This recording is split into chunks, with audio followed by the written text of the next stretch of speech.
तो प्रणाम, हम लोग सुनाने जा रहे हैं देवी पचरा गीत। आप लोग कैसा लगा कमेंट में जरूर बताइएगा और ज़्यादा से ज़्यादा हम लोग सपोर्ट करिए। सावन की बरसे बदरिया, माँ की भीगे चुनरिया। सावन की बरसे बदरिया, माँ की भीगे चुनरिया। लाल चला मैया के चमे चमे चमके, माथों की बिदिया दम दम दम के।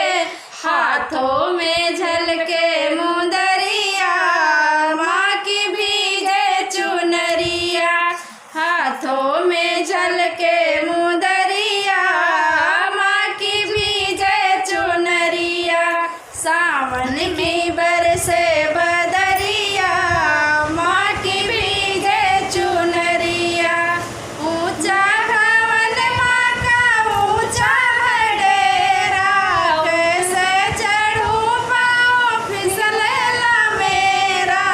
टेढ़ी मेढ़ी माँ की डगरिया, टेढ़ी मेढ़ी माँ की डगरिया। माँ की भीगे चुनरिया।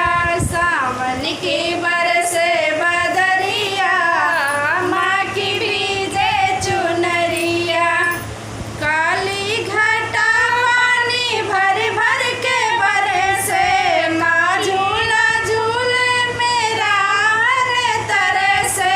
काली घटा पानी भर भर के बरसे, माँ झूला झूले मेरा मन तरह से। चंचल है माँ की नजरिया, माँ की भीगे चुनरिया। चंचल है माँ